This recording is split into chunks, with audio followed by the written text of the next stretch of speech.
Oh, are we? Okay, we're recording. It started. Okay, sorry. I mean, yeah, the dog's barking. And, yeah, no, I didn't hear my places call. I know it's really hard with these virtual events. It's like weird. I know. We're recording now. Okay, woo! Okay. Hello, my name is Jennifer Geller and I play the Bullet in Hamilton. A Marietta, Georgia native. I grew up with Julianne as my dance teacher, so I was so excited when she asked me to host this Women in the Arts and Business Luncheon. We have an amazing event for you guys today, and I will see you soon. I hope everybody got a giggle out of that. Isn't she adorable? I am one of Jennifer's biggest fans. Good afternoon, everybody. Happy Friday, and welcome to Synchronicity's 18th Women in the Arts and Business Luncheon. I'm Julianne Taft, the committee chair for this event and board chair-elect. We're so thrilled to have you share this day with us and continue our ongoing discussion about women in the arts and business in Atlanta. I'm sure you happen to notice our fabulous lineup of honorees and panelists and the bullet from the cast of Hamilton. I know how much we all truly miss in-person arts performances, but we are so glad we can all be together today. Please continue to practice safety precautions and take care of your loved ones so that we may be able to celebrate in person again next year. But until then, let's stay connected as much as possible today. Use the chat function, comment, recognize, celebrate, emoji. We're all about the fun. But if you have a specific question for the panelists or for Synchronicity, just click on the button that says Chats and Polls. And of course, click on the auction button at any time to see the great auction items. And bid, bid, bid. We'll be showcasing items for you later. This year, our theme is Women on the Rise, Resilience and Reemergence. This unexpected and challenging past year has brought to light the resiliency of our communities and ability to pivot with the hope of reemerging stronger. The arts can truly change the energy and uplift a community. Even when online or digital, I can think of so many moments in the last year where arts experiences and artists have helped us all to process, to have a release, to create, and to help our communities to heal. We are here today to honor several extremely resilient women who have helped pave the way and to continue discussing and learning how we can support one another through this next phase of change.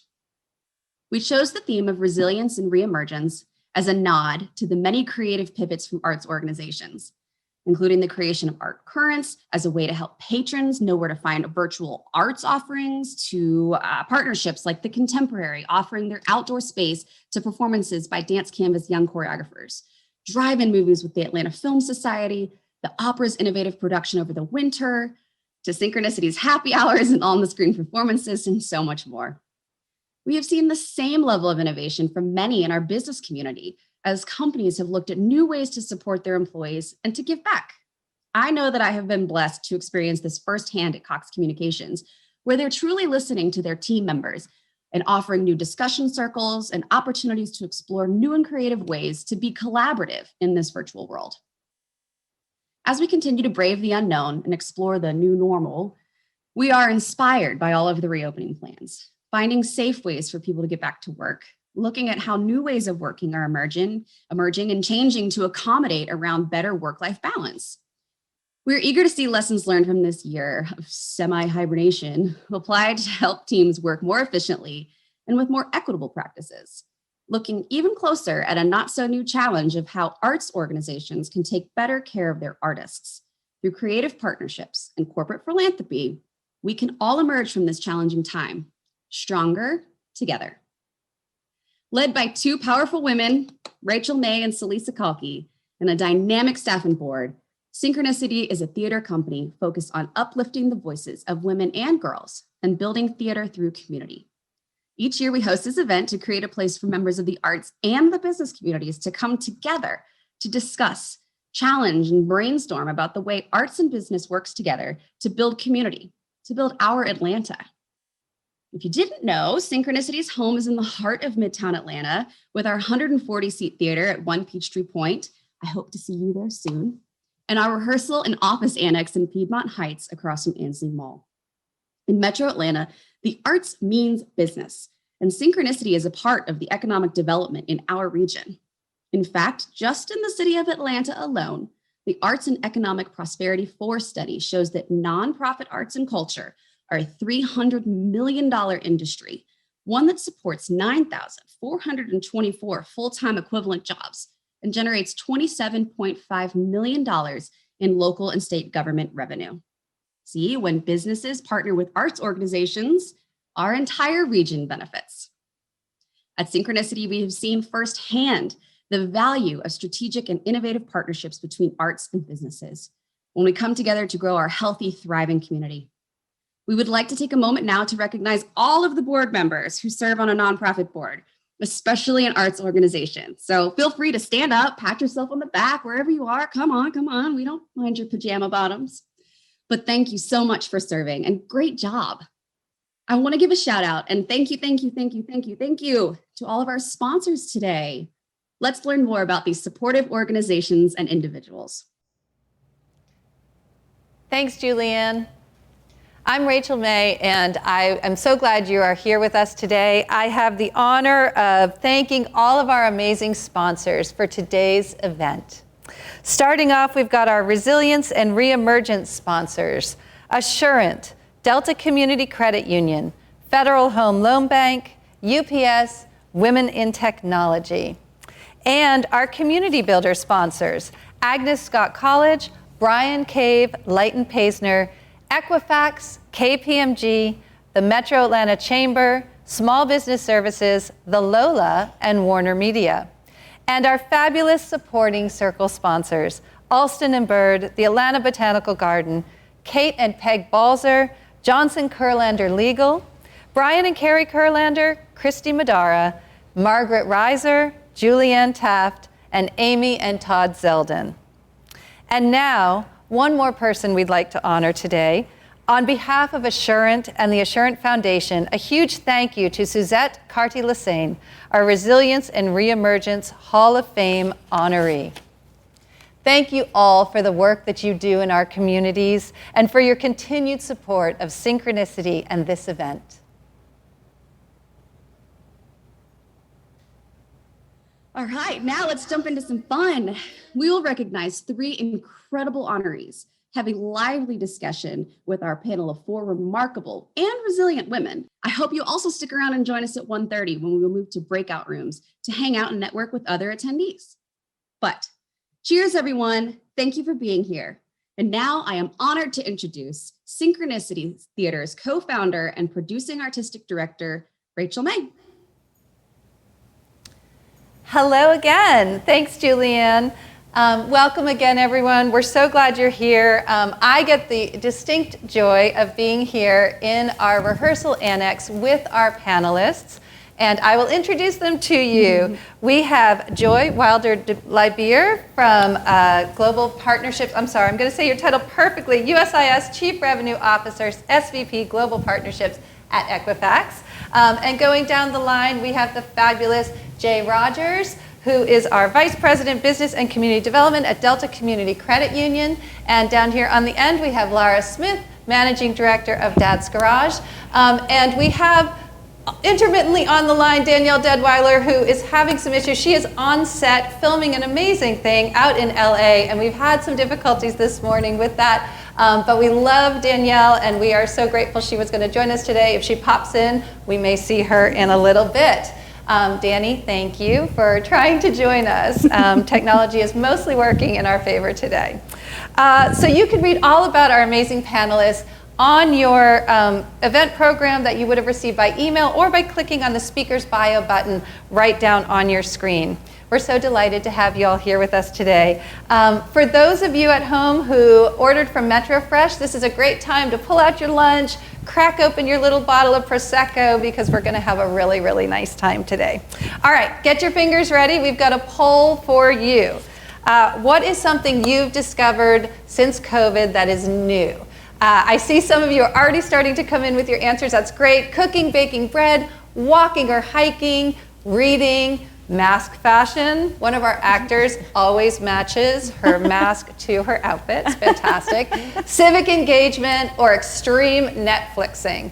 So while all of you at home are filling this in, I'd love to throw that to our panelists. So which one speaks to you? I'm a sourdough bread maker. Oh, you've done that. Yes, I've I been have a brewing kombucha. starter. I feed her every week. Good. I tried for about 2 days with sourdough, and I couldn't figure out how much I was supposed to throw away and how much I was supposed to feed and if I was supposed to keep it in the fridge. Tips from sourdough starters for our panelists today. Yeah. How about you, Jay? I have a really good friend who lives in my neighborhood, and we walked every single day. So we were able to just explore the neighborhoods, and we took all the side streets and found cul-de-sacs by accident, or we found the main street. So we would walk every day, and it was new to be able to see the neighborhood without having to drive past it. That is so great. Well, it looks like we've got some people agreeing with all of you with the walking, hiking, and some cooking, baking bread. The extreme Netflixing is high. Everybody, we need to get outside a little more. But I encourage everyone to watch The Last Ship. That's the latest one I'm watching. But it's a pandemic piece, so you have to just decide whether or not you feel comfortable with that. Fantastic. Well, you can keep putting in your last few answers. Looks like we've got our top 3 for sure. Throughout the event today, we really want you to interact. Feel free to put questions in the chat. Questions will come to us, so when we're actually doing the full panel sections, we can ask your questions to the panel. So please feel free to join in. And now I would like to introduce you to Gwen, who is on our board, who is going to introduce our civic honoree. Thanks, Rachel. My name is Gwen Young, and I'm proud to serve as Synchronicity's board secretary.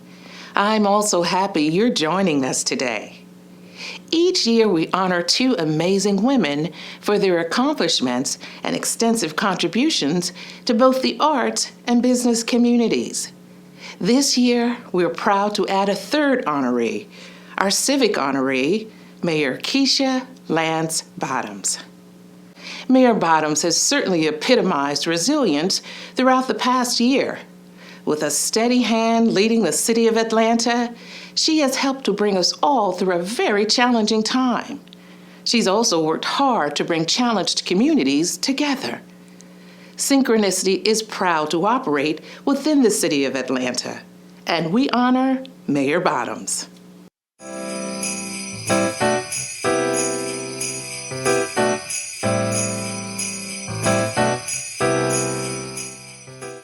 Hello, I'm Atlanta Mayor Keisha Lance Bottoms, and I'm honored to be named Civic Honoree of the Year during this 18th annual Women in the Arts and Business Luncheon. I'm also happy to be in the company of such strong and creative women.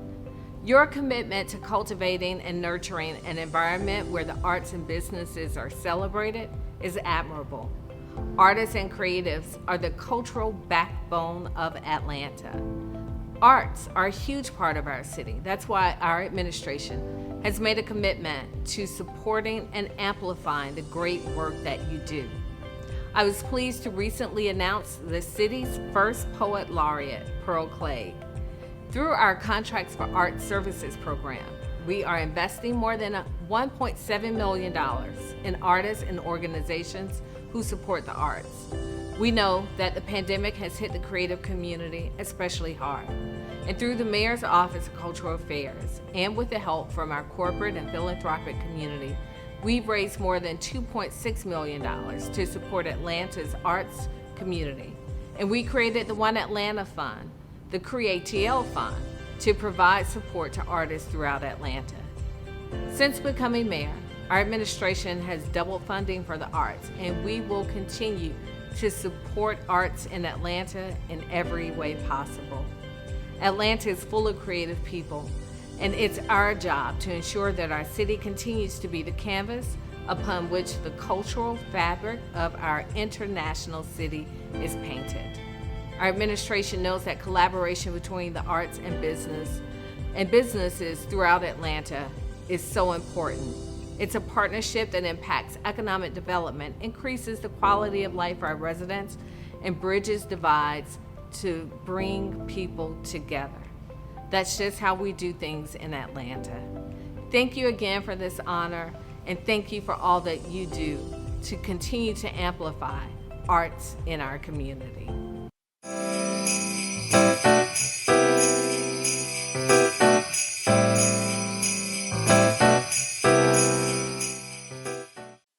Thank you, Mayor Bottoms. Hello and welcome. I'm Tiffany Moore, a board member at Synchronicity.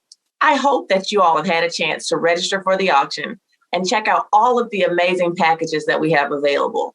I'm particularly excited by the Hamilton tickets and the headshot package, but honestly, it's hard to choose. This year, we are also featuring some great experiences with Atlanta artists, as well as some items from Black-owned businesses. 50% of all proceeds to both our artist-led and Black-owned businesses will go back to those who donated. So uplift Synchronicity and artists and these businesses all at the same time. While you enjoy the presentation and panel today, you can keep an eye on your bids by going now to the link to the auction that is right here on your screen. It is also in the chat. Bidding will be open until 2:30 p.m. today, so bid now and bid often. And now enjoy our first artistic interlude. Take a look at the work Synchronicity has been doing this year to put artists back to work and keep great theater on our stage.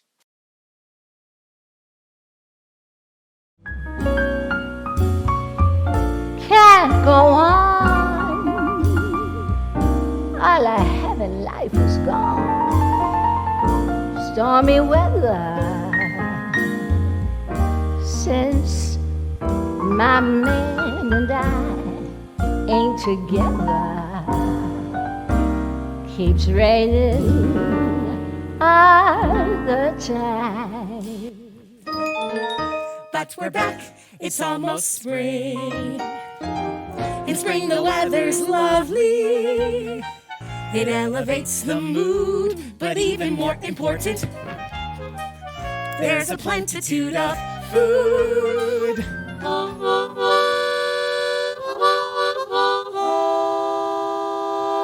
I know what you're thinking.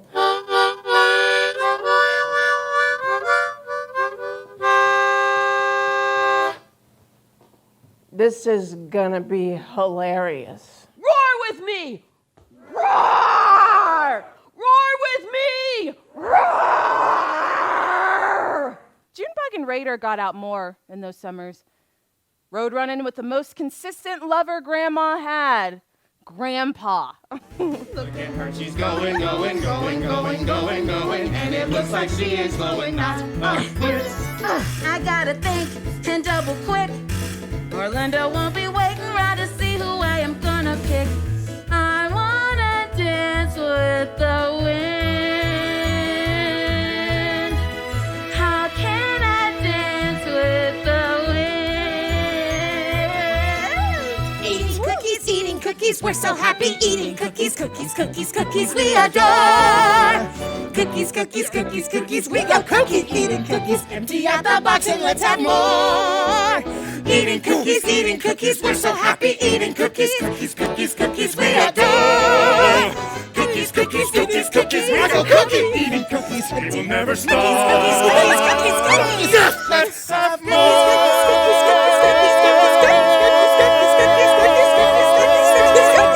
Cookies! We are so proud of the mission-based work we've been doing all year long. Thank you for your support of that, especially by being here today.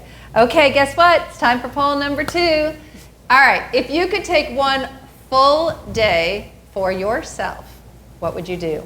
Sit quietly and read a book, visit the nearest spa as quickly as possible, jump on a plane to anywhere, which is already getting some votes. I can't even imagine a full day for myself. That's about where I'm living. How about all of you? Jumping on a plane. Jumping on a plane? I'm coming with. Do you have an idea of where you want to go? Well, it would have to be a turnaround, right? So you can't go that far. If it's one full day, you have to go out and come back. Details. Yes. So it would be to go, I don't know, I was thinking to Arizona, to the spa vacations that you can do out there. Yeah, I was like, why can't we combine these? Like, I could definitely read a book in a spa. So let's fly to a spa. Or a beach. Yeah. Or a beach. Fly to a spa next to a beach. Yes. Good call, ladies. Read all day. And jump in the water. Okay, I think we have a really good plan. So bye, everybody. We're going to head on out because we've got somewhere to go. It looks like most of you are with us. You're trying to do all of them, but jump on a plane is definitely winning. We can extend. We can let you go a little further if you want to go. Be there and then come back. You don't have to do it in one day. A weekend getaway. It's going to be 100%. We're going crazy over here. Okay, well, thank you all for participating. You can still keep putting your answers in the chat. And one thing I wanted to tell you, remember we're talking about our auction. When you bid on the auction, if you want to give just a little bit more, you can also pay for the credit card fees for your purchase. And we would appreciate that. Thank you so much. That's a choice when you check out.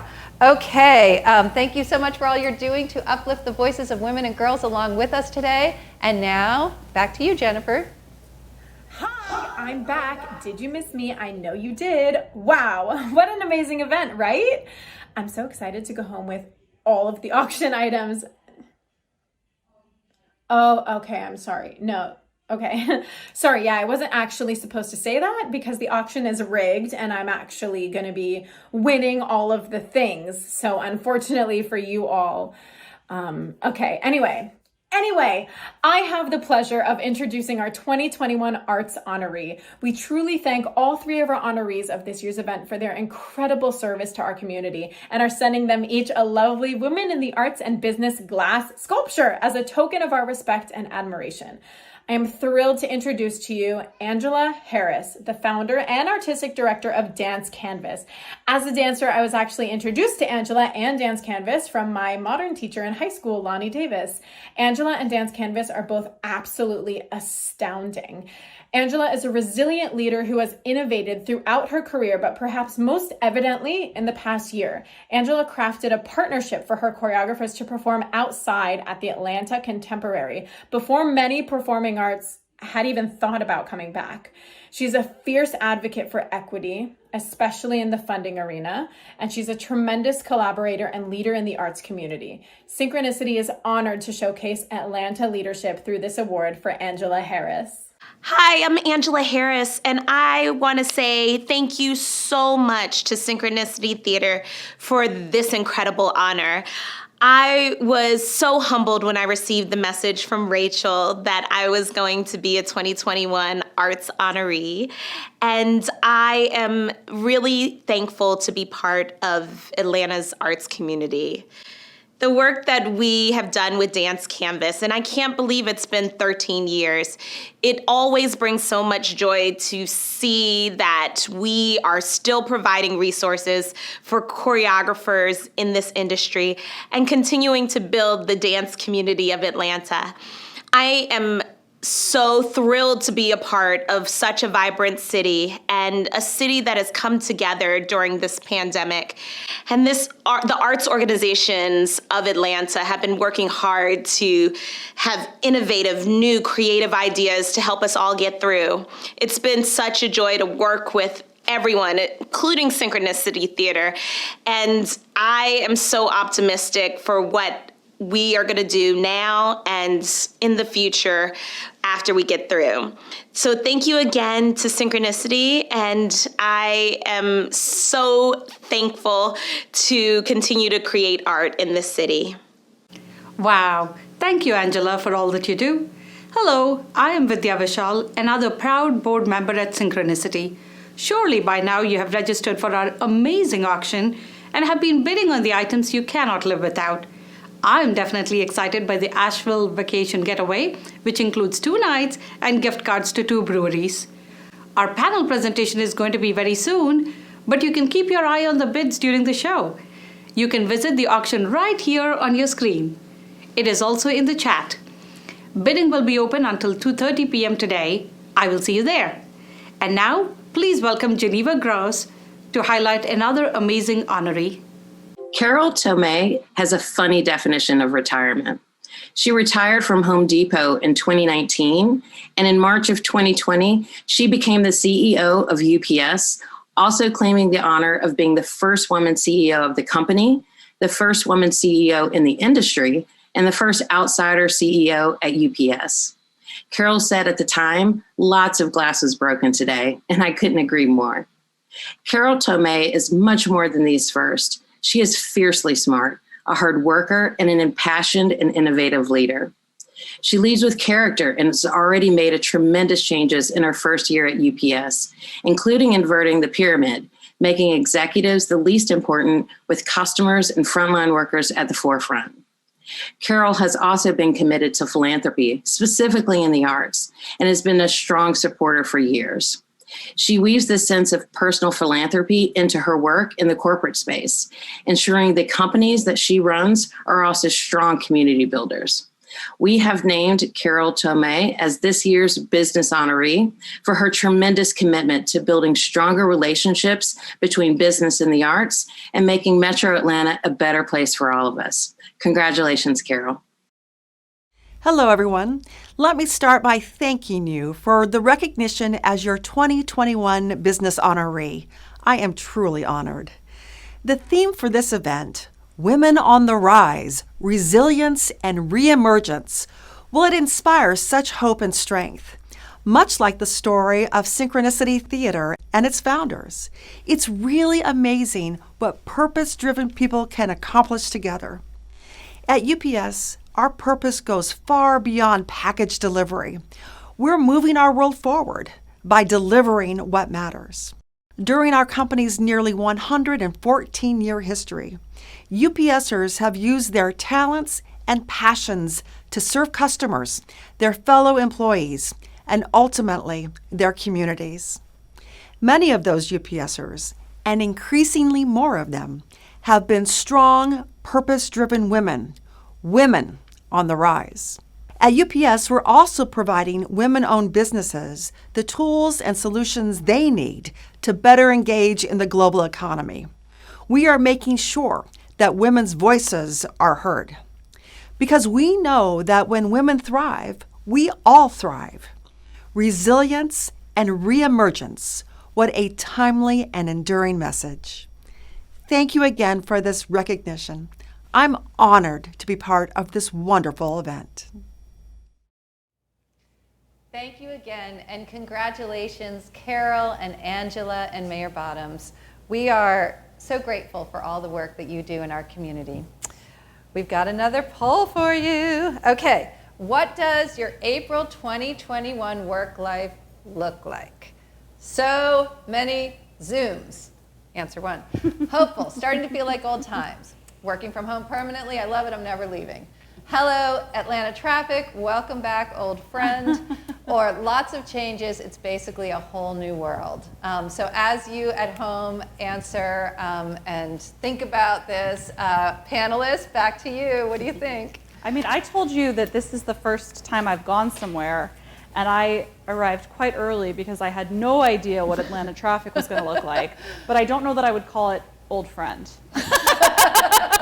Old something else. Yeah. Yeah. Maybe not old friend. I think definitely lots of changes in a whole new world. I mean, just trying to figure out what to wear, you know, are we going back to work?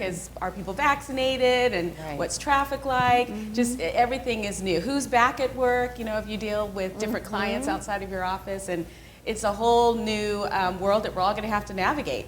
Yes. Yeah. Maybe it's wishful thinking, but I'm striving to be in Camp B. Okay. Hopeful? Yes. I've been in the office now for many months, and I'm glad that my teammates are now joining me. Awesome. Yes. You've been lonely in there. Yes, sometimes it's me on the whole floor.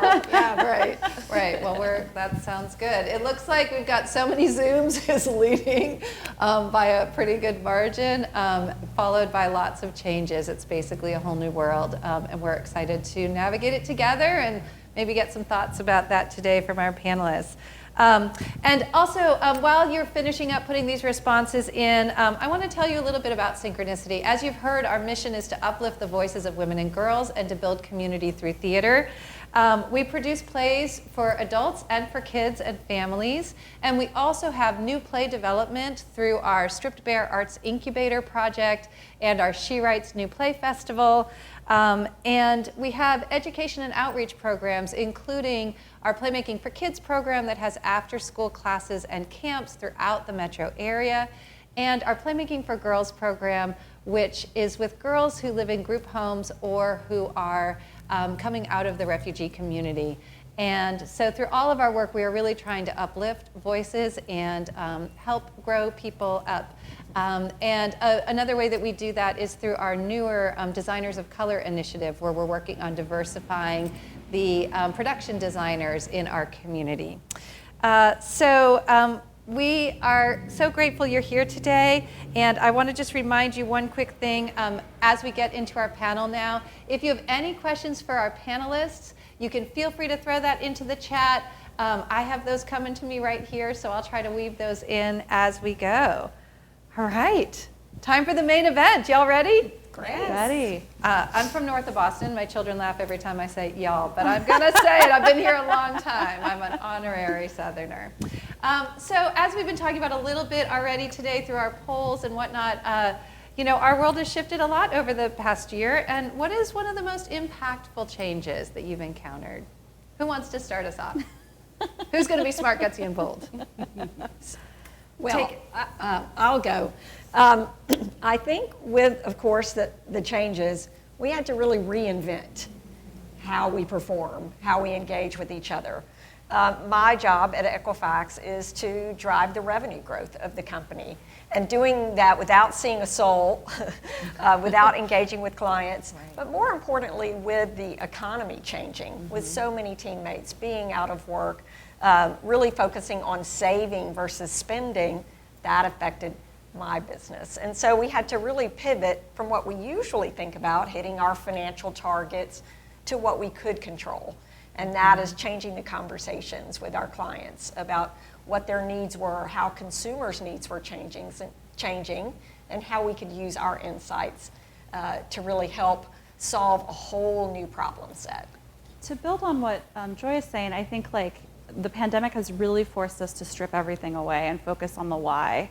I think so often we get caught up in exactly what we're doing and producing and doing things, and I think the pandemic really forced us to take a step back and say, why are we doing these things? And so I think for organizations that might mean, okay, normally I produce revenue by this, but what's at the heart of that, and how do I reproduce that in this environment? And personally, I think a lot of people have kind of paused and tried to figure out what their purpose is in the world, and especially with all of the racial justice and racial reckoning that's happened over the past year, we've really seen people and companies pivot to try to become the best versions of themselves.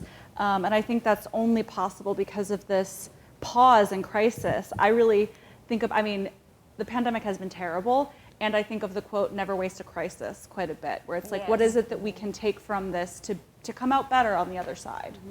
Yeah, and I agree. I think the pause allowed everybody to step back and realize what was important, and this was both in your professional life as well as your personal life. And from a professional perspective with our area, it gave us the chance to get to know all of our corporate and community partners a little bit better. We had longer conversations. We actually got to hear what it was they needed in a way that we were able to redirect some of our funding to help support those that were really struggling. And we had to figure out how we can help them in the best way that we could as a financial institution.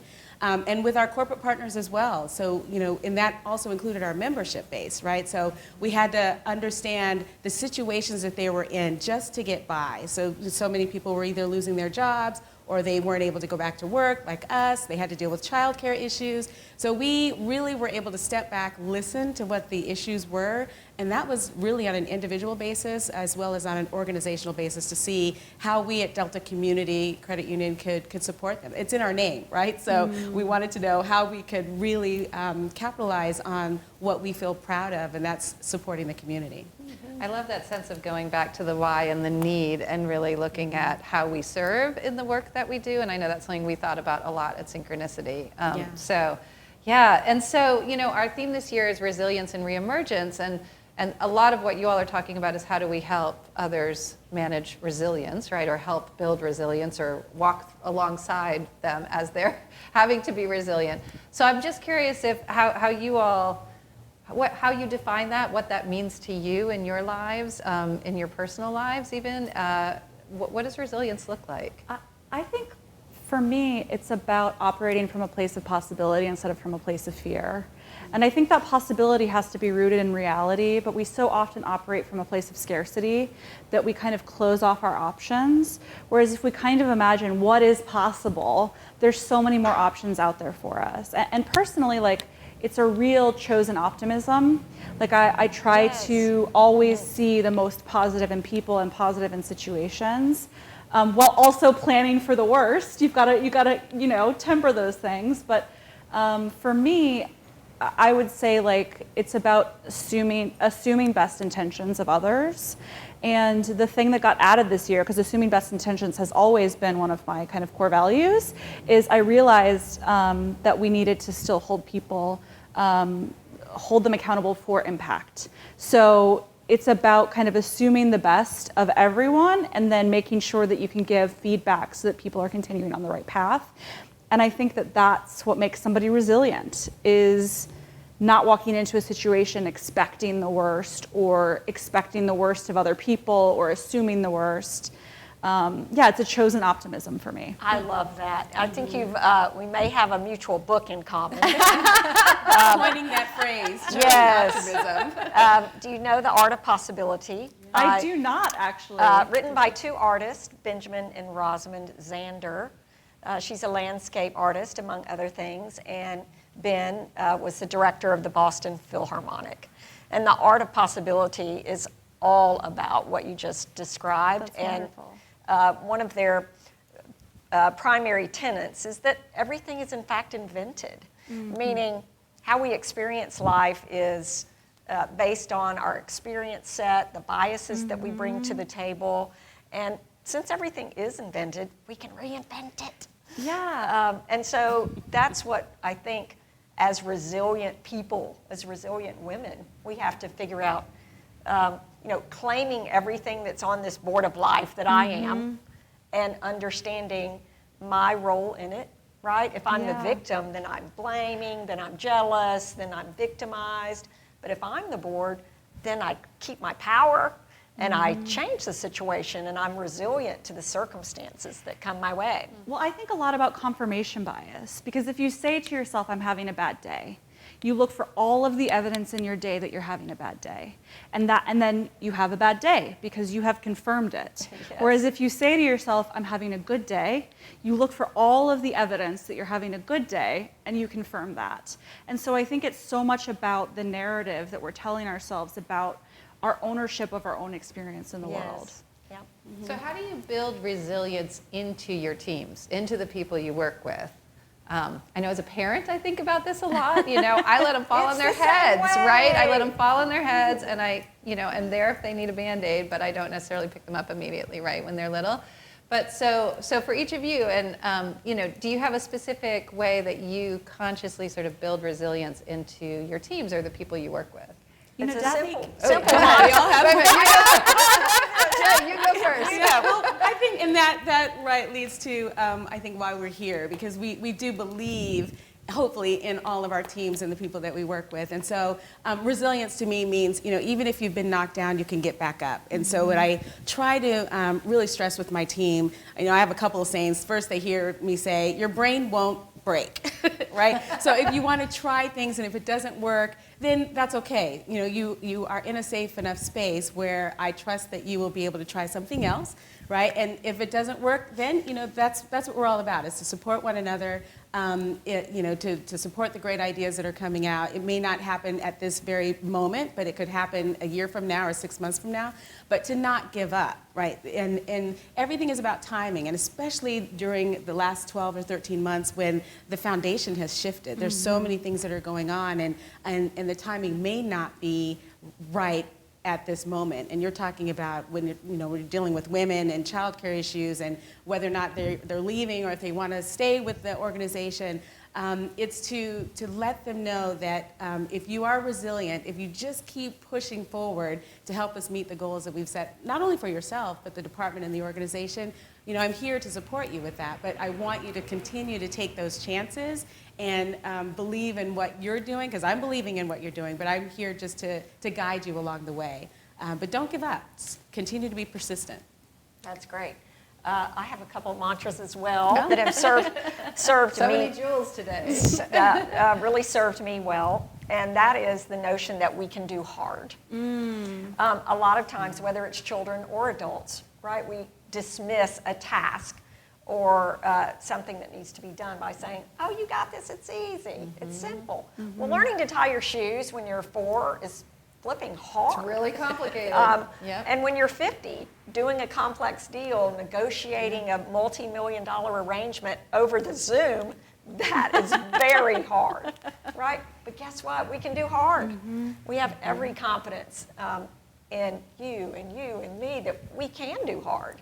And then that creates permission, right, to do those hard things versus feeling like we're ill-equipped. Right. To kind of lift up what Joy is saying a little bit further, like I think so often as leaders, or new leaders, I should say, feel like they have to have all the answers or know everything, and they need to hide if they're uncertain or if they mess something up. But resilience is actually doing those things and then moving on. And so I think it's so much about modeling. So recognizing that things are hard, talking about your failures, talking about your mistakes, so that those around you can see like, oh, we can move forward from this, we can move past this. And one of my sayings is, hard things are easy with the right people, and easy things are hard with the wrong people. Because it is so much about the team and having this big goal and getting it done together. Right. And did you learn from it? Right? So yeah, if it didn't work the first time, did you learn from it so that if you encounter a situation that's similar to that again, which most likely you will, then what have you learned from that first experience that you don't take into the second experience? What is the saying? Repeating the same thing over and over and expecting a different result is the definition of insanity. Yes, right? yes, exactly. So learn and grow. Learn and grow. Right, absolutely. All right, well, I think we're going to take just a moment's pause for another poll so that everyone can join in. I see at least one question coming in from the chat. Thank you. Keep them coming. Okay, so when I think about the future, I hope to be able to focus for more than 2 minutes in a row. That's mine. Have the kids back in school, my work life back in an office, and weekends filled with theater. That's mine. Plan years of travel. I want my year to be bigger. And implement my plans for changes and growth. I want to maximize my post-pandemic life.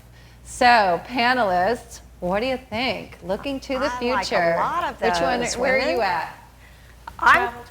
Yeah. Oh yeah, you're gone. We knew that. I think I'm with you. We knew you were gone. Yeah. I mean, I just told these ladies, Rachel, I've been at Dad's Garage more or less my entire career. And in March, we announced the search for a new managing director. And so for me, it's about implementing my plans for changes and growth, because I'm interested in figuring out what's next for me. And Act 2. Yeah, exactly. You're about to start Act 2. Exactly. Well, it looks like a lot of people are with you on that, Laura, implementing plans for changes and growth. And I think that, again, I'm like yes-anding, so I'm like, that includes travel. I can travel as part of that. Yes. So what we've learned about our panel is they want all the things.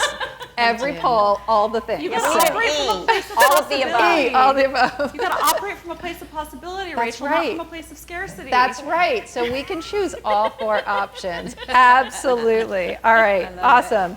Okay. So speaking of this notion of hope in the future, we talked a bit about resilience.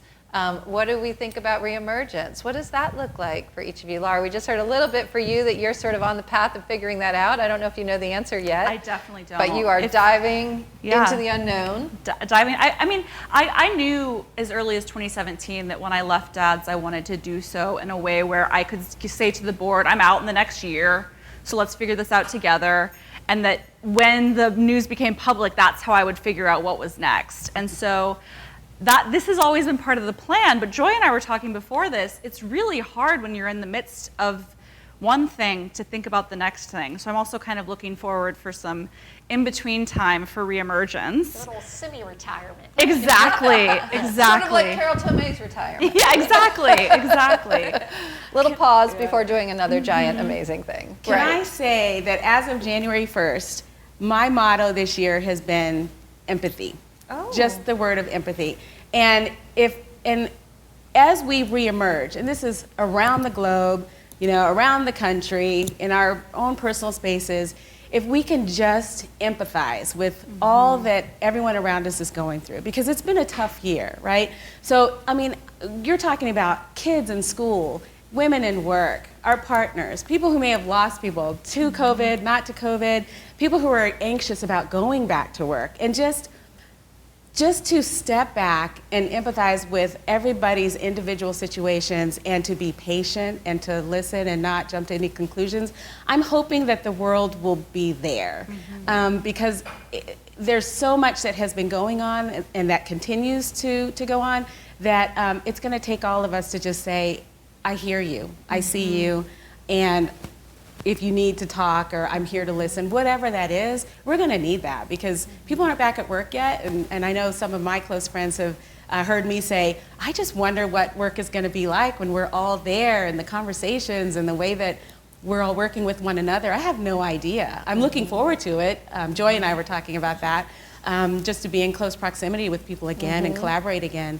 But at the same time, I hope people take the time to empathize with what is going on behind the scenes in people's lives. And to have space, I think, to disagree and still care for one another, right? I think that's something that we've all struggled, that has been lost where so much communication has been via social media or however you're talking to people. So I think being in human contact with people helps with that as well. I do kind of feel like, at least, I don't know, seeing into people's actual homes, seeing their children, seeing their pets, has kind of created more of a human connection. It's obviously a very different human connection because we're on screens, but I think it allows you to kind of think of people that you typically think of as a colleague, as a whole human being.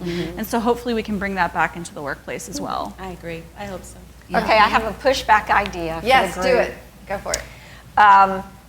Rachel and I chatted in advance of today, and so I was aware of the topics. And I love the notion of resilience. We can do hard. I am the persevering queen. I have a lot of people that rely on me, and these little shoulders, I have to be resilient. Reemergence, I think, on a superficial level, the pandemic and coming back to work and how do we reemerge, cool. As women, I don't want my women colleagues thinking that they have to constantly re-emerge, like they're either victimized by their situation or they're not good enough or they have to fix something. Perhaps it's keep emerging. Let us all keep emerging, continuing to strive to be our very best selves, continuing to try to increase the impact that we have in our circle, personally and professionally. I'm gonna keep emerging. I don't think I have to reemerge. I think that's a yes, and I don't think that's a pushback. I think that's wonderful. Yeah, I love that idea. I think that notion, and it's unfolding, that it just continues to unfold. I think that's great. So, on that note, sort of tied to that, I think we often see women in competition, or this feeling that you have to be continuing to be better. Don't show those. I did a documentary years ago that dealt with synchronized swimming, and it's like so beautiful and perfect on above, but when you're filming underwater and you see the crazy thing their legs have to do in order to stay, and under the water their legs are going, and above the water they're with spangly, eye makeup. It's such I think a really good image of sort of what women often are doing is like, but underneath is all that. So, I'm curious about if you could talk about, a moment where you realized that competition was not good and what you did to change it, or how you might encourage people to sort of get off that achievement train while still having to sort of hit goals in work and it's a tricky balance, right? That work life, I need to achieve, I need to do this thing, but also it's okay not to do it all the time. I don't need to be in competition with the person next to me. So I'm just curious if y'all have any thoughts about that. I don't know that this deals with a competition question, but when I think a lot about, I am a doer, and when I then choose to do nothing, I have a really hard time because I'm not being productive, because I'm like, what if I stop being a doer? Well, I'm a doer. I'm never going to stop being a doer. And so I think, when people think like, I got to keep achieving, if I relax, I won't achieve. It's like, achieving is part of who you are. You don't need to try for that. You need to try for the opposite. And so one of the things that I do every year. You need to go into executive coaching. Well, that's a good suggestion for me. One of the things that I do every year for my birthday, sorry, this is getting dark. I write my own obituary every year. Because, it's a way. Not necessarily dark. Well, I don't think it's dark, but I have, from reactions of other people, I gauge that it's dark to others. For me, I'm such a type A person that it's so easy for me to set goals and accomplish things. But once a year, I would rather check in to say, am I living up to my legacy? Yes. Is this how I want to be remembered in life? Am I doing the things that will people talk about me the way I want when I'm gone, if by my actions? So that to me is how I step out from the achieving and kind of the hamster wheel, as it were. Because I think those of us who are drawn to the hamster wheel, we don't need more encouragement for that hamster wheel. We need encouragement to get off of that hamster wheel. We're working on a project right now called Women's Work, where we're going to be interviewing women about their interactions with work and looking at historically and all that. And one of our playwrights who's working with us is really interested in the notion of rest, and how do people culturally in different cultures, do you allow yourself to rest? How do you rest? I don't do it and I don't like it. Right. Yeah. But maybe I need to go to the workshop. We'll need to fill you in on some of that. But anyway, that's been something that we've been looking at a lot. So how about you? You have anything about this notion of? I'm going back to the competition with other women, and I don't think I've ever been there. And I think because, for those who know me, I am about girl power, and love seeing women thrive, love seeing women succeed. I try to help wherever I can, and that's primarily because whenever I've needed help, and this didn't only come from women. I mean, I have to give kudos to a lot of men that have helped me also in my career, and but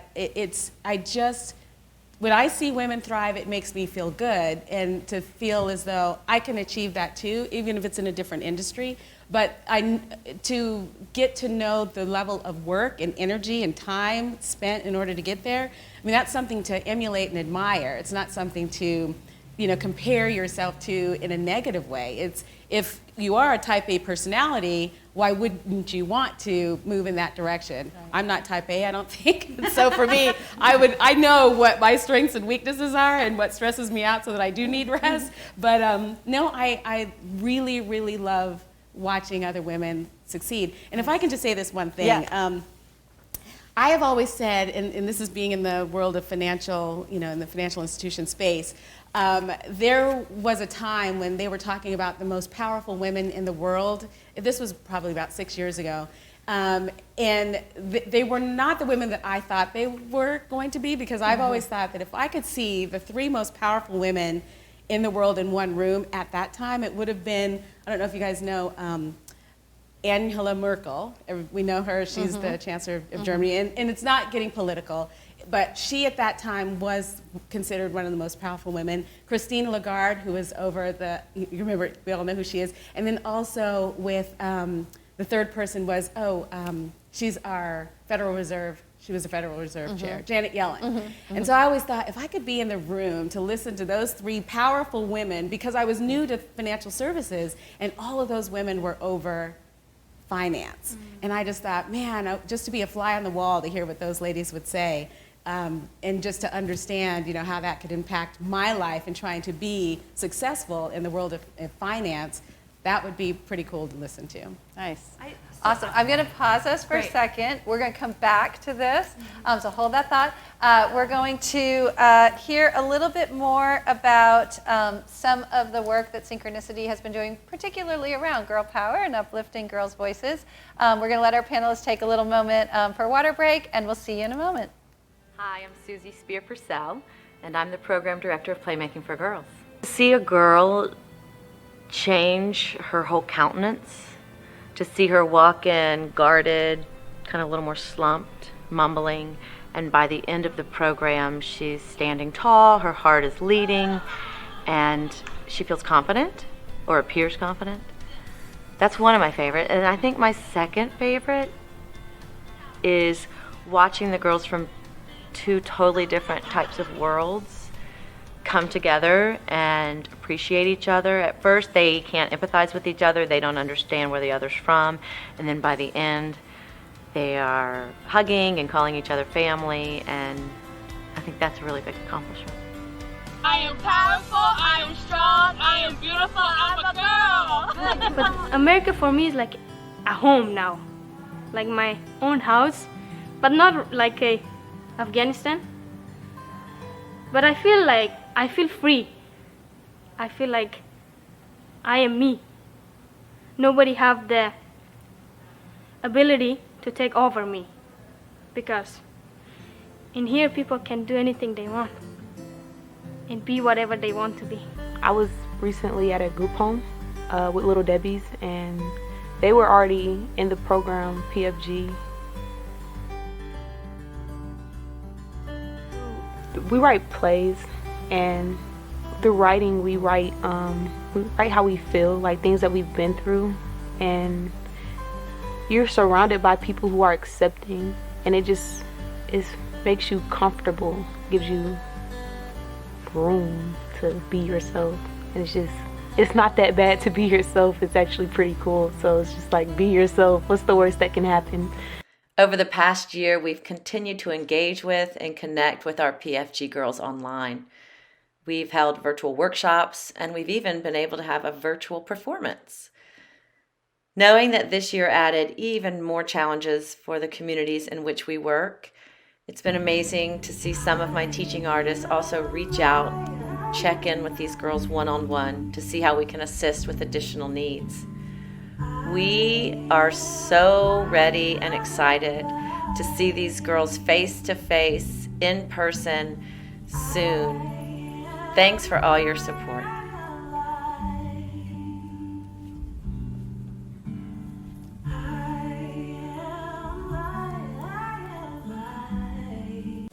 Those girls are so talented. I love to watch them.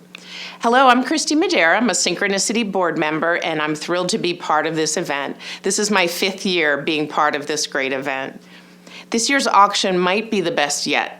I'm definitely excited by the glamping opportunity. I mean, who doesn't want to try glamping without having to buy the whole camper first? And trust me when I say you don't want to miss out on the items this year that are in the auction. As a reminder, we're also featuring some great experiences with Atlanta artists, as well as items from Black-owned businesses. 50% of all proceeds from both our artist-led and Black-owned business items will go back to those who donated. You can visit the auction by clicking right here, and the link is also in the chat. Bidding is only open till 2:30 today, so bid early and bid often. And now I'm happy to turn the stage back over to Rachel. Okay, as we say in theater after a break, we're back. Thank you all for sticking with us and throwing some questions into the chat. I have one that has come. First of all, we had a big shout out for Joy for her leadership and empathy as they navigated tough times in the past year. So you've got some fans out there. Thank you, guys. And I have a question from the chat of what message do you all have for artists who may have taken away from the essential workers conversation that art doesn't have value? I'm wondering if any of you have thoughts on that. And you know, another way I think to get at that question is the notion of, especially for you two who are not arts makers, but what do arts mean for you in your life? You know, what is a meaningful arts experience you might want to share? But that notion of sort of maybe they're not important, or maybe, when will we become important, I think is something that some artists have felt as they've gone through this time. So if you read my resume, it reads, Joy is a banker. Joy is a fintech executive. It has 2 entries. It's all corporate America. In my heart of heart and soul, Joy is an artist. And, I love to sing. I love to make music. I'm an English major. I was a thespian wannabe, in my college days.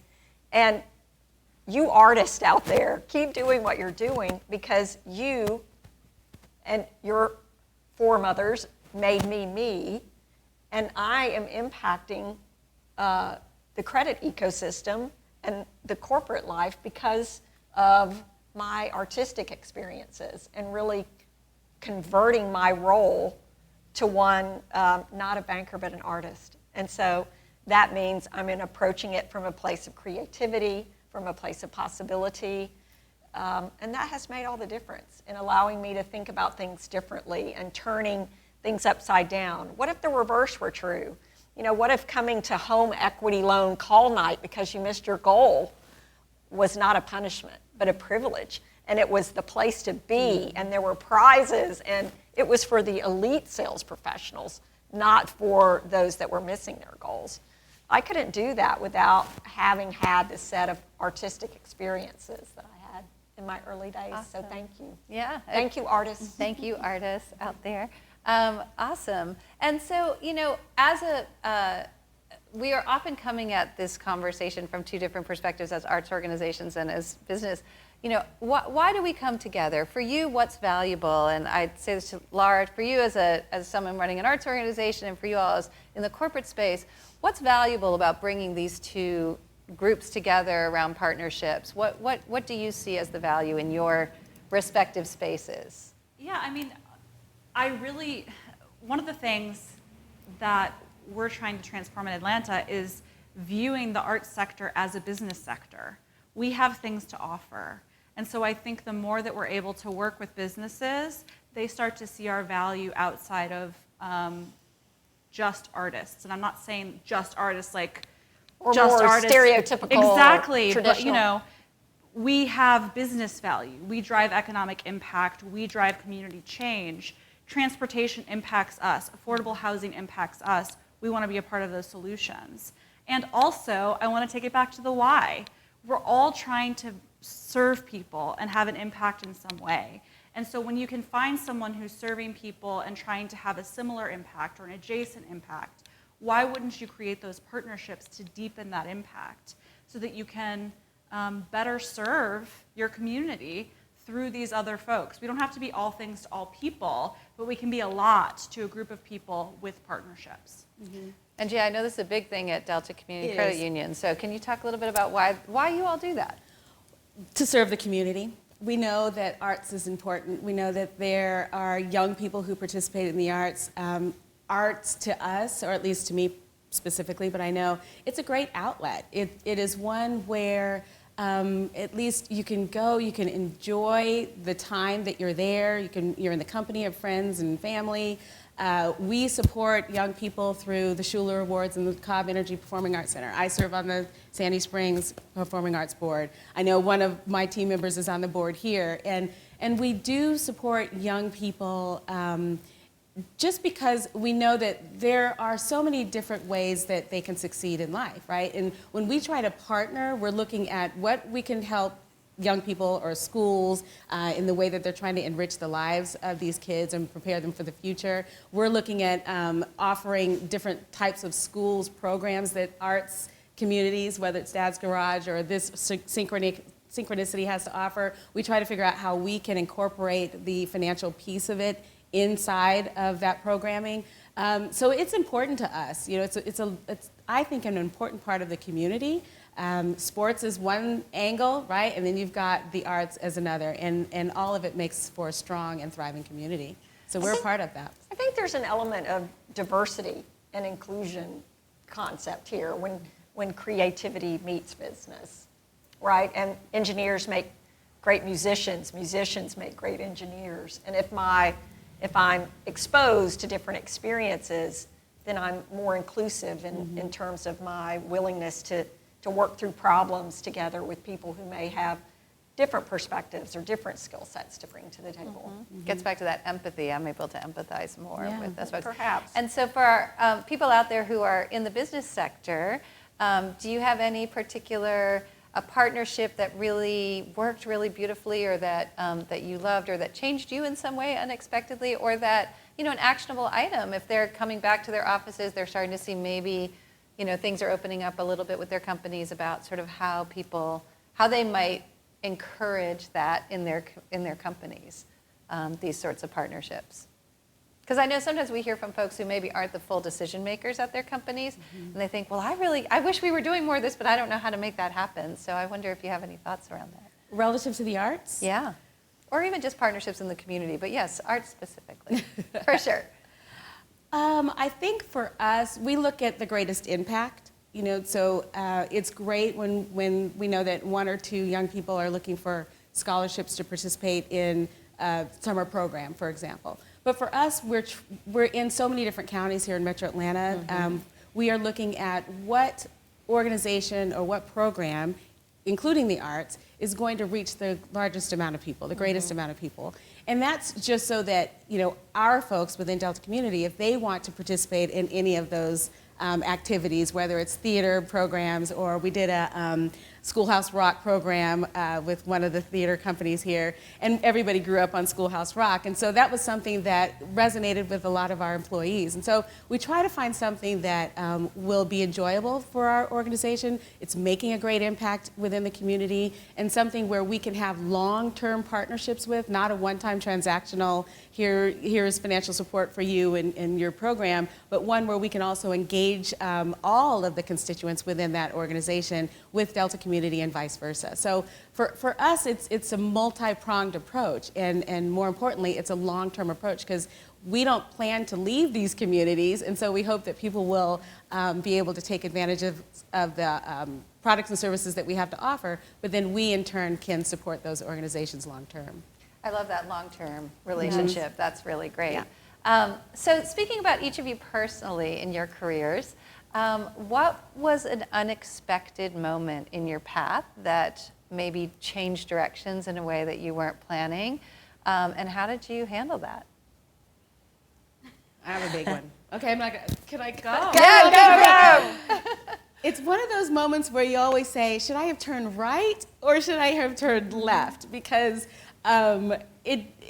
when I was in the moment, I thought I was making the wrong decision. But then come to find out 23 years later, I'm here in Atlanta, so it was the right decision. But I had always wanted to move to London. Just, you know, I used to have another job and I had lots of trips there. So I did. I just picked up stakes, sold my, condo, moved to London. And, but I didn't do it the right way. I didn't do it with a work visa. I just went over there on a tourist visa and wanted to stay there for the rest of my life. Don't do that if you're watching this. So, U.S. citizens can only be, abroad, at least in London, for 6 months. And so I ended up staying for a year, but it didn't work out. I had a great time while I was there, and I was not ready to come home, and I had to leave the country. They said, you cannot stay any longer. And so I was at the airport bawling my eyes out, and I was trying to check my luggage, and I said, I can't believe I have to leave. I can't believe I have to leave. And I did. I came right back to the States and had to rethink what I had just done and what I was going to do next, because I didn't have a plan B. I thought I was going to stay there forever. And I had to just reevaluate, what do I really want to do? I still wanted to travel, and ended up getting on with a great organization. Some people might know Up With People a long time ago. But, and it was my introduction to the world of philanthropy. And so it was, the work that I had to do was to try to raise money for this organization, while at the same time traveling with these young group of people between 18 and 25 around the globe all year long. So I now got paid to raise money, but then also promote this organization, the legal way, if you will, where people are paying for me. But it was something that I thought was the end of the world when I was in that airport and I had to come back home. But then I ended up getting into a different job that still allowed me to travel. And then I ended up here in Atlanta, for lots of other reasons. And have been here 23 years, and it was the left-hand turn that I thought was horrible that ended up being the right thing to do. That's awesome. I'm sure Rachel knows this story, although maybe not. I'm about to hit 9 years in my current role. And a year before I got the job, I didn't get the job. And I had moved to be closer to the organization. I had kind of built my life around being the managing director for Dad's Garage. And I didn't get it, and it destroyed me. And I just remember thinking, I'll never go to that place again. I'll definitely never work there. Their loss. Yeah. And that taught me to realize never say never. Right. Because it's just, I changed. It was better that I didn't get the job when I didn't get the job. It was better that I got the job when I got the job. But in the moment, it seemed like the worst thing in the world. And so that was a time where I really had to rethink. And I actually decided at the time that I was going to get out of the arts. And so I signed up for grad school. I started grad school, but because of the timing, I started grad school the same time that I actually started at Dad's Garage. Oh gosh. Yeah. So that also fell off. Right. So I feel like I've constantly had to reevaluate what's the right direction right now. And I'm delighted that I didn't get the job 10 years ago, and even more delighted that I did 9 years ago. Awesome. That's a pretty good story. Well, life has thrown me several turns. A few turns that maybe I chose to take, and so many turns that I didn't choose. And two are kind of combined. I remember I had achieved what I thought was the pinnacle of my career. I was the chief strategy officer for the 7th largest bank in the country. I go on vacation, and I come back that Monday, and the boss wants to see me. And long story short, I was asked to become the retail banking head of the Atlanta market. And that's, seeing your name come out of the annual report, getting in a car, working with the branches, and that was all about me learning how to lead, learning to be a leader. And I had hundreds of people that reported to me before that, but I don't know that I was a leader.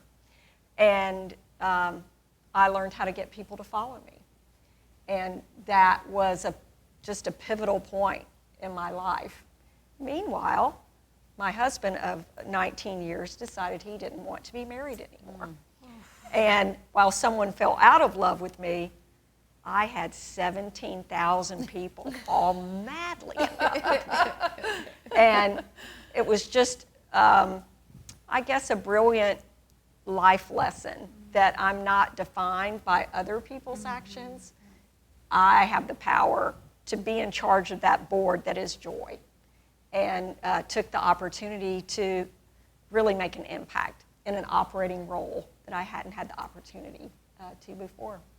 That's amazing way to make some lemonade out of all that. So that's great. I like the board that is joy. So we just have a few more minutes with you all, although I wish we could sit and talk for about 4 days because I'm so enjoying this. But I wonder if you might share just something you would like to do, talking about this notion of living your legacy as you write your obituary every year. Now I'm like, I want to go write my obituary. What is something you want to do to clear the path for who comes after you? Anyone have a thought about that? As I guess I have to claim that I am now late career. I'm right behind you. And increasingly, I've discovered or confirmed that it's really all about the people. It is all about the people. It's not the title that I have, although I need to work on making it shorter, Rachel. Sorry, I didn't put my glasses on. It's not the title I have or even the compensation package that I have. It's really how am I helping others achieve their best. Importing great talent into my organization, being willing to export it, pouring in while they're in my charge, That's going to be my legacy at Equifax, my people. Awesome. Who else? Anybody? Mine, I want to make sure that in the time that I have, that I can continue to develop leaders. And I know my team hears me talk about this all the time, because even if they decide to stay within the organization or even within my department, that's great. And I'm training them and hopefully allowing them or presenting them with opportunities that will strengthen their existing skill sets, but also to learn new skills. Or if they decide to leave, that's great too. But then they'll know that the skills that they were able to learn was something that they were able to develop while they were under my leadership. And so I see it, I try to do that with every position that I have, because I want to feel proud of what I've done. And we're just here for this limited time, aren't we? I mean, our careers might last for 20 years or 25 years, but there's a whole generation or two coming up behind us. And so we've all worked very hard to do the best we can in the fields that we're in. And so I would hope that I am as proud of what I'm doing and as proud of what I'm teaching others to do, to continue to support the community and to think of others and to really do the best you can for the organization that you're working for at that time. And so that's what I'm trying to do, is if there's a legacy that I'd like to leave, it's to know that you're reaching one and you're teaching one and you're not leaving people behind. Nice. Laura? Through writing my obituary, I know my purpose is to help people and organizations reach their full potential. And so this is a bit pie in the sky, but I want everyone I come in contact with to feel unstoppable. I want people to understand their why and pursue it with a passion, whatever that why may be. And one of the things that I've had to come to terms with over the past year is not everyone is career driven. Not everyone is constantly seeking growth, and that's okay. And so what is your why, and pursue it fiercely. And that might be travel, that might be family, that could be a million things, but be unstoppable in that. You all have been unstoppably amazing today.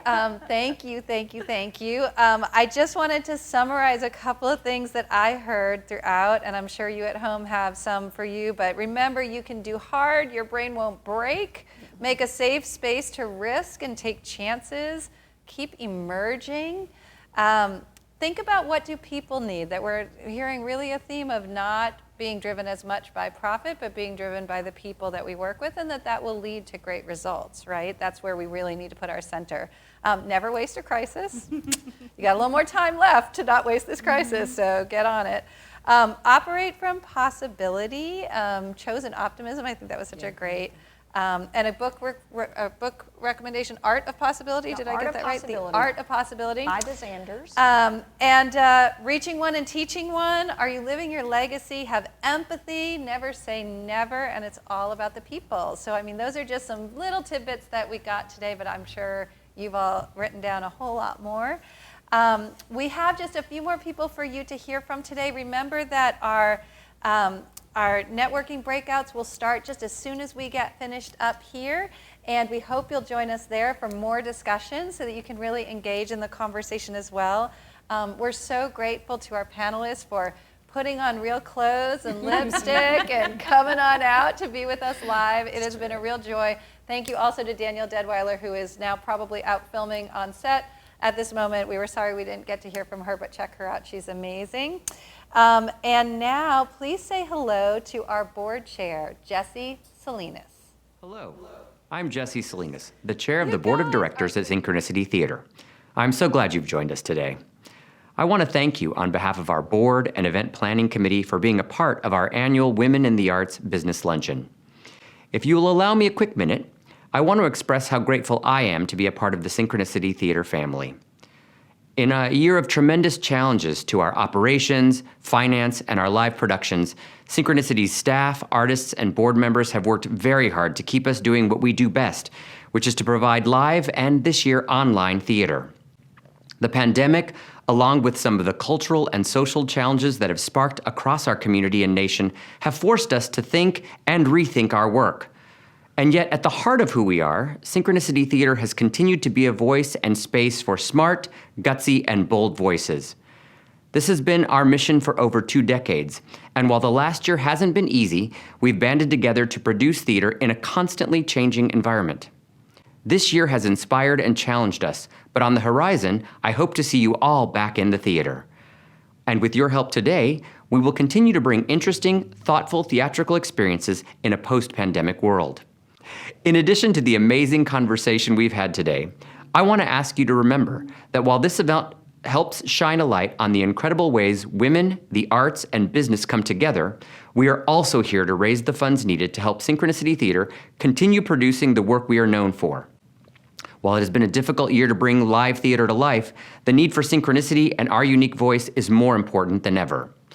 Through the support of people like you, we're able to provide a brave space that fosters authentic community through theater and arts education. So today, we're asking you to join us as a financial supporter of Synchronicity Theater. Please reach into your pockets, your checkbooks, or your digital wallets and make a gift to our theater. You can give by clicking on the Give Now link at the bottom of your screen. Every dollar counts. I want to thank you in advance for your support. Finally, don't forget that online auction. It closes soon. Get those bids in. We have some great products available. Thank you. And now, I'd like to introduce to you Delilah McGee, Synchronicity's Development Director, who will close out this portion of the program and help you get to your breakout room. Thank you so much, Jesse. Hi, I'm Delilah McGee, Synchronicity's Development Director. And my goodness, what a great conversation. I took so many gems that are really just needed in this time. So I hope that you all had just as much of a great time this afternoon. And before we do, we're gonna have to say goodbye, sadly. But before we do, remember that if you wanna keep the conversation going, join us in the breakout rooms. They'll be going until about at 1:30 and be going on for a little bit so that you can really dive into some of what we heard today, which was really quite amazing. And of course, I would be remiss to not thank our incredible sponsors and supporters. We at Synchronicity are just so grateful for all of those who've come and support us through this afternoon. First, and absolutely incredibly thankful for their support, is our resilience and re-emergence sponsors.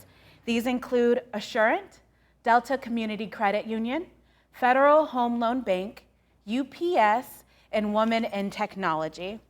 And also our community builder sponsors, which include Agnes Scott, Brian Cave, Leighton Paisner, Equifax, KPMG, Metro Atlanta Chamber, Small Business Services, the Lola, and Warner Media, and our fabulous supporting circle sponsors, which include Alston and Bird LLP, Atlanta Botanical Gardens, Kate and Peg Balzer, Johnson Kurlander Legal LLP, Brian and Carrie Kurlander, Christy Madara, Margaret Reiser, Julianne Taft, Amy and Todd Zeldin, and one more incredible shout out to Suzette Cardi-Lassane, Resilience and Reemergence Hall of Fame honoree from Assurant and the Assurant Foundation, and personally on my personal Hall of Fame. I would also, of course, love to thank our incredible panelists this afternoon, our honorees, and all of our artists who've really worked with us through the year. And thank you to our incredible board of directors, our lunch committee, and our event chair, Julianne Taft. Mitchell Anderson from Metro Fresh, Amber Bradshaw at Ansley Wine Merchants, our event coordinator, Abby Freeman, and our dedicated team, especially Sarah Kelly, Emma Calabrese, Preston Goodman, Elizabeth Cooper, and Jocelyn. Thank you so much for being here with us today. And we hope that you all had a great time and will join us again next year, as well as in the theater when we have live and full seasons ahead of us. And don't forget, our incredible auction is still going, and because it's been so amazing, we're actually going to push it to 3:30, so you have more time to get those bids in. And actually, I'd like to throw in an incredible thank you to all of you who've been bidding so far. We've hit our goal, and so we're already ecstatic. But of course, every dollar you continue to contribute really goes to all of the girls and women in which we support. And of course, the auction will be going till 3:30, so you can place those bids and get home some really incredible items that we have for you. And we'll be in touch with the winners. Look for an email in order to get you your items. And of course, last but not least, our friend Jennifer is going to come right back here and get us on our feet for a little bit of dancing. I personally will be dancing, and I hope that you'll be joining us out there. So feel free, though, if that's not quite your thing, to go ahead and head over to the networking rooms by clicking on the Sky View button in the navigation bar, right to the right side of your screen. But I'll see you there in a couple minutes. For now, I'm ready to dance. Jennifer? It's me. I'm back in a bun and workout clothes, and that can only mean one thing. We're about to dance. We are all so resilient after making it through this past year plus, so let's celebrate that with some dancing. Oh, wow! And guess what show we're gonna learn a movement from? Hamilton, the musical. I'm gonna teach a little piece of the big breakout chorus. And honestly, I can't think of anyone more appropriate to connect this theme of resilience to than Alexander Hamilton. So I'm gonna teach the lyric that says, hey, yo, I'm just like my country, I'm young, scrappy, and hungry. In the show, we call this the theme step. It recurs a couple times in the show. That's why it's called that. So everyone get on up, or if you're sitting down, I mean, I don't know, do this seated, be my guest. So this is gonna go, hey, yo, I'm just like my country, I'm young, scrappy, and hungry. Okay, let me see it, just kidding. We're gonna break that down. So we're gonna reach to the right, we're gonna reach to the left, we're gonna put our right hand on our heart as we lean back over to the right. So we have 3 leans. We lean right, we lean left, we lean right. Our upper body is going hand, hand, heart. Bam. So that's, hey, yo, I'm just like my country. Let's do that once again, all together. Here we go, everybody up. I wish I could see you guys someday. Here we go. We have 5, 6, 7, 8. Hey, yo, I'm just like my country. On I'm young, we step this front leg, which is our right leg, back to the left leg. Hey, hey, hey. So we just did, hey, yo, I'm just like my country. I'm young. Bam. Scrappy. We stay in this body position. We flick water, whatever this may be, off of our fingertips, left hand. So this goes, hey, yo, I'm just like my country. I'm young, scrappy, and hungry. We have a pony to the back. So that goes right, left, right. And our arms come in front of our head. So this is kind of a boxing position, fists covering the face. So he's saying, yo, I'm resilient. I'm young, scrappy, and hungry, right? Here I am. So this is kind of like, yeah, sure, I've struggled. This is where I came from, but I'm here now. I'm ready to go. Bam. So this part, this little boxing step is kind of defensive in that way. So from the top we go, 5, 6, 7, 8. Hey, yo, I'm just like my country. I'm young, scrappy, and hungry. Hey, I'm gonna play this music and we're gonna do it. Here we go. One time with music.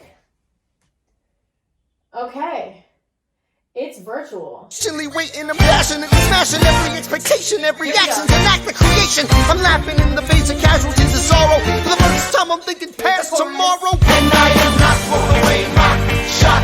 I am not throwing away my shot. Hey yo, I'm just like my country. I'm young, scrappy, and hungry, and I'm not throwing away my shot.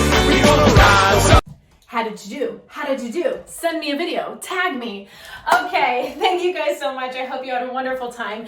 If you are not joining us in a breakout room, thank you so very much for coming. If you are, let's continue celebrating. Dance on over to the networking breakout room by clicking on Sky View on the navigation bar on the right side of your screen. Once again, Sky View, navigation bar, right side of your screen. Thank you so much, and I will see you there.